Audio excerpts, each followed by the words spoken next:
is a very thin line for the court to ensure not to, step into the avenue, and therefore, because the accused person has not, please let the accused person not be arrested within the premises of this court or, following these proceedings herein.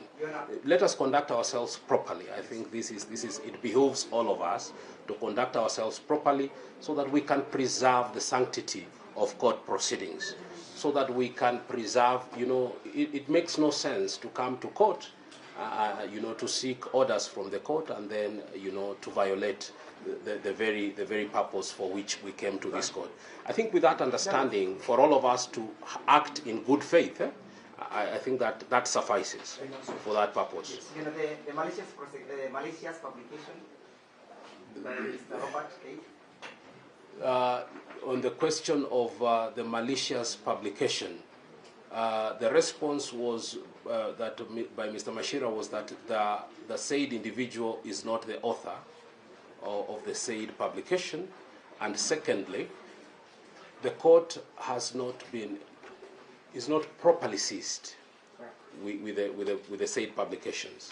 The court is being told that there are publications, and therefore that is not a matter that has been properly placed before this court as a tribunal to consider it and make a final determination on it. I agree with you. Then could we have someone's issue to the person who published?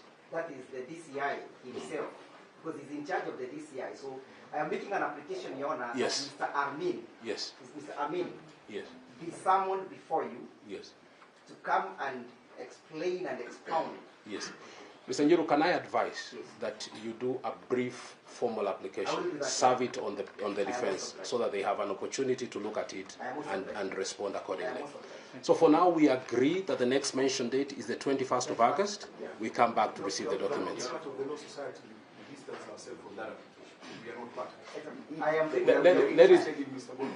Yes. Let that roll out as we go along. Thank you very much. We may adjourn.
That is why we are suffering. Because we are being led by institutions and by people who are still holding colonial legacies in Africa. That is our problem. Kenyans will not wake up our minds, liberate our minds. It will be so bad for us. Going ahead, it will be so bad. I'm telling you, I'm not hiding you. Police will continue killing us because colonial police schemes is a colonial vestige. It's rooted in colonialism. So we must address these issues once and for all. And the political class, the whole lot of them, they must go. They must go. There's no negotiation about that. We will not compromise with murder. Okay, and we also want to say that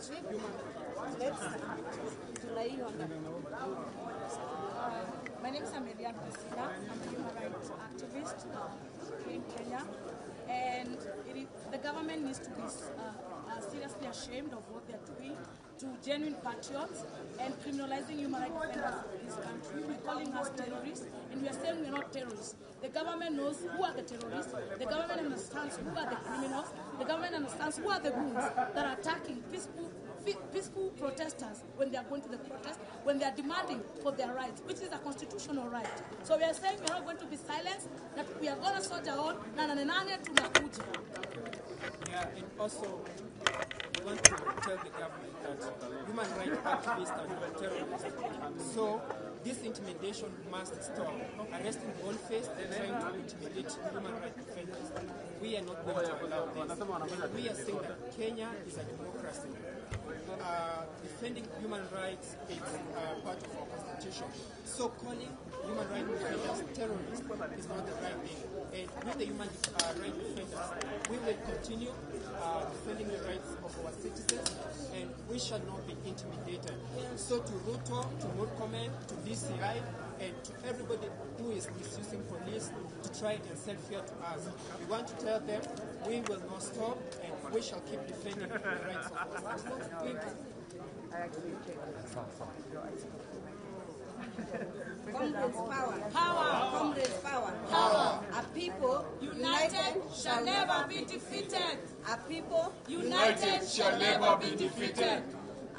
I'm here to say, as a social justice activist, that it is very, very shameful to the state thinking that they are going to intimidate human rights defenders, to let them take this country to the dogs. What we are saying is that no matter how much they intimidate us, we are not going to relent. Yes. We are going to move forward, and we shall liberate this country. I know Ruto is using the same script that he was using during Moi's regime, because he was the head of militant group of Moi, and I think we are going to allow him to take us to that darkness that they reigned with Moi. We are saying enough is enough, and on nane tunakuja na tutahakikisha tuko barabarani mpaka tukomboe nchi. Na Wakenya nawaambia, kama hamjaona sasa hivi, kama hamjaona kile kinaendelea, ni kwamba wanataka kuongoza kwa njia ya kibepari, na sisi hatutakubali. Kila mwana bunge mwenye ako mbunge, tunataka Wakenya wawaondoe, alafu sisi Wakenya tuchague watu ambao watakuja kulinda katiba yetu. Aluta continua. Aluta continua.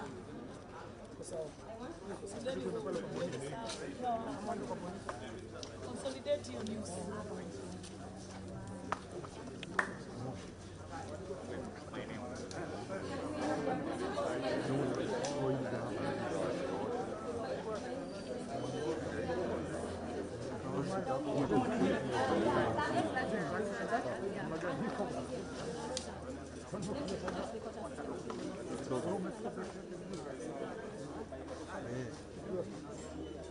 Can I get down?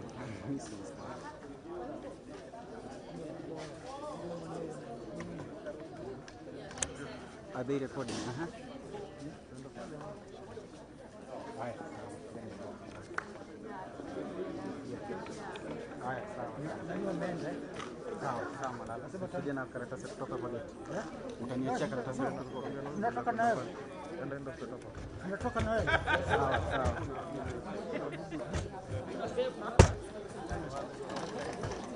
not have any arrest warrants, they don't have anything to charge him on, and as you can see, this is just a fishing expedition. But we are happy that the court has taken cognizance of the fact that Boniface Mwangi is a well-known and respected Kenyan citizen. There is nothing he will do about the fact that he has been released. He will go along with his business, he will go along hunting, he will go along enjoying his life. So there is nothing really that they had to hold him down on. And as you saw, even the prosecution had no objection to him being released. So whatever fishing expedition this is, I mean, they need to come to their senses. They need to recall themselves, have a meeting, and sit down and say, what is it we're actually doing?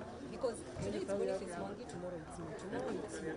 Anyone within the precincts of our boundaries in Kenya can find themselves in this sort of situation, which is really uncalled for and it is unnecessary, totally unnecessary. So what about the accusation of terrorism? There is no accusation of terrorism as of now, because this matter is before court. I do not speak much about that. But within the definition of terrorism, in the Kenyan laws, holding of ammunition does not constitute. Yes. So we wait to see how they will argue their case, because it is for them to convince the state beyond reasonable doubt that he actually is a terrorist or he is engaged in terrorism activities. 1 million Kenya shilling, is that a lot of money? It's a personal bond. It's not a cash bill. If it was cash bill, then we would have to raise the 1 million shillings, which probably would have been a challenge because we have to fundraise and I don't know what. But now it's a personal bond. So we are glad that he gets to do that. So what happens is, because that's why we have sureties, so that if he does not live to the terms of the personal bond he has been given, especially the court being cognizant of the fact that he's a well-respected person in the community, then he will be rearrested and he will have to pay that amount. How's it going on now? Sorry. How's what going on now? Yeah, the whole story now. How do you know? Now he's being released. We are just processing his sureties and he will be released. We will go home. Yes. The prosecution committed to not rearresting him until the next date. Are you confident in that? The prosecution has not committed. Didn't they agree? No, we asked for that, and we said, as far as this matter is concerned, he cannot be arrested even within the precincts of this court, and the magistrate has given us that. But the prosecution has not committed to that, and the prosecution is not the arresting agency, it is the DCI, it is the Kenyan police. So the prosecution cannot commit to that. The prosecution only comes then to bring forth the case for the police. Yes. Are you confident that they will be upheld though? Allow me to say that in this Kenya there is nothing that is guaranteed. I might walk out of here right now, you might walk out of here right now, and your gadgets are confiscated. So there is nothing that is guaranteed in this Kenya as it is, which is very unfortunate. But you know what? We can't live in fear or intimidation. We just have to. So the verdict, what do you think? It was terrorism, now it's not terrorism, then? There is no verdict because this is a case that is ongoing in court. We have not even gotten to the hearing stage. So this was just, what we did was make a pre-bail application. And now we have been released. Yes. Listen. Are they keeping any charges? The charge, yes, the charge is standing. Because the case is going on. And that's why we've been given another date to come to court on 19th of August, on 21st of August. Yes. So just to make sure I understand, they are keeping their own charges until decision of live ammunition. Unless they now decide to turn around and come and say, oops, it was a wrong charge, so we want to withdraw this matter, which we did work for. But yes, the charge still stands as of now. Yes. Thank you so much. Yes, can be yes, KIAG. Can I ask you a last bit more question? Because I first have to understand what's really going on now. So, Janja Minor.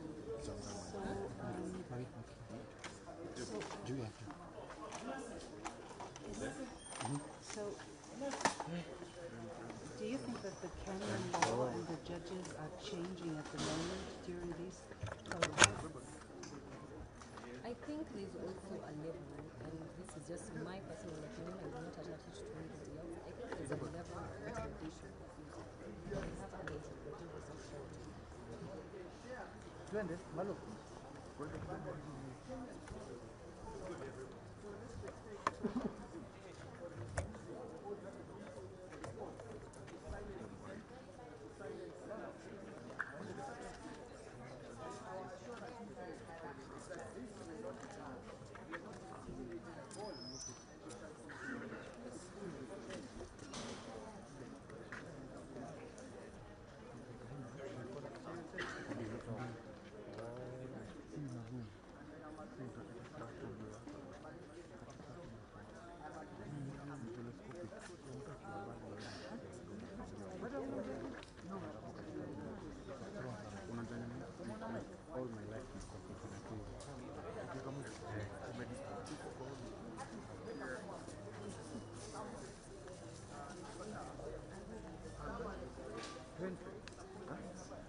Eneo yako. Lazima utoke nayo. Sababu nimeota kule, naingia kuna time. Hii imeenda wapi?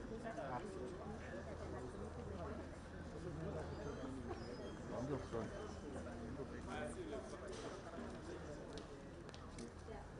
Ndio kutoka. Sometimes people shut up.